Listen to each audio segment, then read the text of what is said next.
सफलता अक्सर उसके ही हाथ लगती है जो लगातार मेहनत के साथ बार बार प्रयास करता रहता है। मेहनती इंसान कभी भी हार नहीं मानता है। वो कभी भी मुश्किलों से नहीं घबराता है। वो हर परिस्थितियों से उबर कर निकल जाता है। इंसान को कभी भी हार नहीं माननी चाहिए।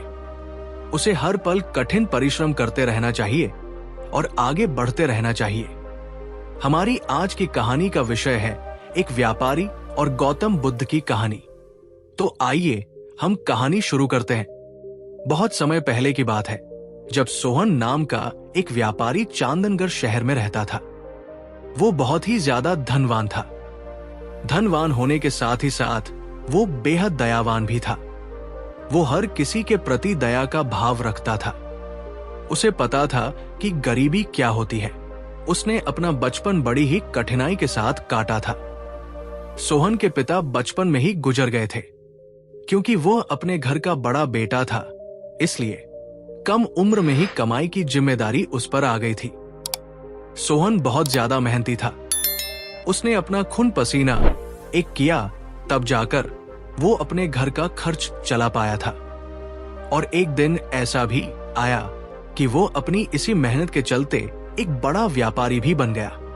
उसके जीवन में किसी भी चीज की कमी नहीं थी। बस एक चिंता उसको रात दिन परेशान करती थी। सोहन की एकमात्र संतान का नाम धनसुख था। धनसुख ऐसे तो स्वभाव का अच्छा था, लेकिन एक चीज की उसमें कमी थी कि वो अपने जीवन के लक्ष्य के प्रति बिल्कुल भी जागरूक नहीं था। वो अपने पिता के समान मेहनती नहीं था। वो अपने पिता के धन को पानी के समान बहाने लगा। सोहन अपने बेटे के इस रवैये से बहुत ज्यादा परेशान रहने लगा था।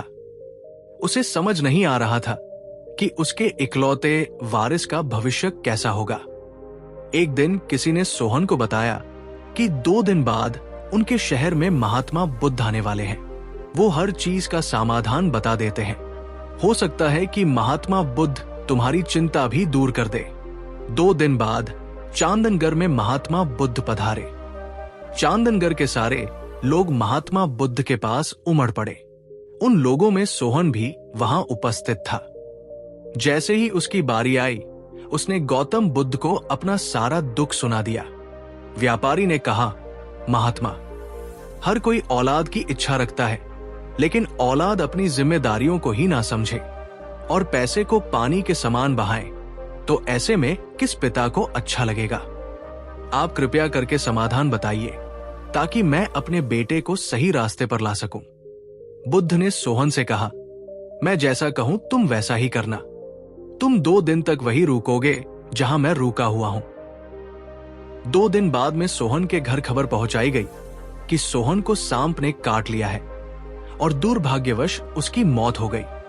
धनसुख को एक चिट्ठी भी दी गई जिसमें सोहन के लिखे अंतिम शब्द थे, बेटा, मैं मर रहा हूं, लेकिन तुम अपना और अपनी मां का ध्यान अच्छे से रखना।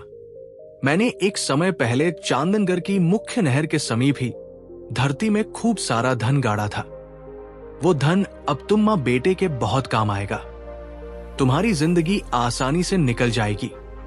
पिता की मृत्यु की खबर सुनते ही धनसुख के पैरों तले जमीन खिसक गई। वो सोचने लगा कि अब उसका जीवन कैसे गुजरेगा। वो बिना देरी किए जल्दी से उस नदी के पास पहुंचा। नदी के पास पहुंचकर उसने जमीन खोदनी शुरू कर दी। जमीन खोदते खोदते कब दिन से रात हो गई, उसे पता ही नहीं चला। अगली सुबह वो फिर से उस खोदी हुई जमीन को और गहरा खोदने लगा। आज भी सुबह से रात हो गई। फिर अगली सुबह जब वो खुदाई कर रहा था तो महात्मा बुद्ध वहां से गुजरे। उन्होंने धनसुख से पूछा, क्या हुआ वत्स, तुम लगातार जमीन क्यों खोदे जा रहे हो?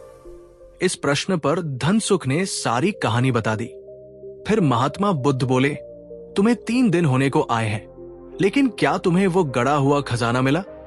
धनसुख का जवाब नहीं था। इस बात पर गौतम बुद्ध ने कहा, वो खजाना मेरे पास है। धनसुख को कुछ समझ में आया ही नहीं था कि तभी वहां सोहन प्रकट हो गया। अब तो धनसुख का सिर चकराने लगा। महात्मा बुद्ध बोले, तुम केवल 3 दिन में ही मेहनत करके थक गए और यहां तुम्हारे पिता ने अपना पूरा जीवन मेहनत में गुजार दिया। तुम्हारे पिता की मेहनत के चलते ही आज तुम सुख भोग रहो है। महात्मा बुद्ध के ऐसा बोलते ही धन सुख का सिर शर्म के मारे झुक गया। वो अपने पिता के पैरों में गिरकर बोला, पिताजी, मैं मेहनत और पैसों का महत्व समझ गया हूं। इस कहानी से हमें ये सीख मिलती है कि पैसे की कद्र करना सीखें।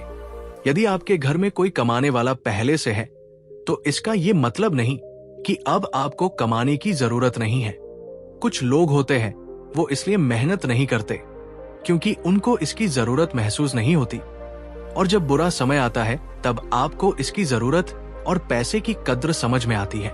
आपके माता पिता ने जो भी किया वो बड़ी जिम्मेदारी के साथ किया है। आपको भी अपनी जिम्मेदारी समझनी चाहिए और मेहनत करके आगे बढ़ते रहना चाहिए। मेहनती इंसान की हर कोई इज्जत करता है। उम्मीद करते हैं आपको हमारी कहानी पसंद आई होगी।